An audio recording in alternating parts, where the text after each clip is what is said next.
చేయును. యథార్థవంతులు ఒకరి యందు ఒకరు దయ చూపుదురు. ఎవని దుఃఖము వాని హృదయమునకే తెలియను. ఒకని సంతోషములో అన్యుడు పాలివాడు కానేరడు. భక్తిహీనుల ఇల్లు నిర్మూలమగును. యథార్థవంతుల గుడారము వర్ధిల్లును. ఒకని ఎదుట సరి అయినదిగా కనబడు మార్గము కలదు, అయితే తుదకు అది మరణమునకు త్రోవ తీయును. ఒకడు నవ్వుచుండినను హృదయమున దుఃఖముండవచ్చును. సంతోషము తుదకు వ్యసనమగును. భక్తి విడిచిన వాని మార్గములు వానికే వెక్కసమగును. మంచివాని స్వభావము వానికే సంతోషమిచ్చును. జ్ఞానము లేనివాడు ప్రతి మాట నమ్మును. వివేకి అయినవాడు తమ నడతలను బాగుగా కనిపెట్టును. జ్ఞానము గలవాడు భయపడి కీడు నుండి తొలగును. భక్తిహీనుడు విర్రవీగి నిర్భయముగా తిరుగును. త్వరగా కోపపడువాడు మూఢత్వము చూపును. దుర్యోచనలు గలవాడు ద్వేషించబడును.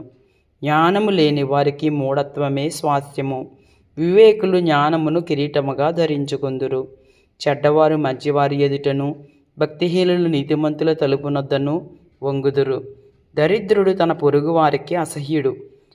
ఐశ్వర్యవంతుని ప్రేమించువారు అనేకులు. తన పొరుగువాని తిరస్కరించువాడు పాపము చేయువాడు.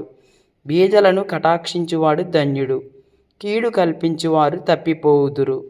మేలు కల్పించువారు కృపాసత్యములను నొందుదురు. ఏ కష్టము చేసినను లాభమే కలుగును. ఒట్టి మాటలు లేమిడికి కారణములు. జ్ఞానుల ఐశ్వర్యము వారికి భూషణము. బుద్ధిహీనుల మూఢత్వము మూఢత్వమే. నిజము పలుకు సాక్షి మనుషులను రక్షించును. అబద్ధములాడువాడు వట్టి మోసగాడు.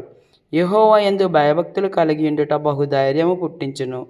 అట్టి వారి పిల్లలకు ఆశ్రయస్థానము కలదు. యెహోవా యందు భయభక్తులు కలిగి ఉండుట జీవపు ఓట. అది మరణపాశములో నుండి విడిపించును. జన సమృద్ధి కలుగుట చేత రాజులకు ఘనత వచ్చును. జనక్షయము రాజులకు వినాశకరము. దీర్ఘశాంతము గలవాడు మహావివేకి. ముంగోపి మూఢత్వమును బహుమానముగా పొందును. సాత్వికమైన మనస్సు శరీరమునకు జీవము. మత్సరము ఎముకలకు కుళ్ళు. దరిద్రుని బాధించువాడు వాని సృష్టికర్తను నిందించువాడు. బీదను కనికరించువాడు ఆయనను గణపరచువాడు. అపాయము రాగా భక్తిహీనుడు నశించును. మరణకాలమందు నీతిమంతునికి ఆశ్రయము కలదు.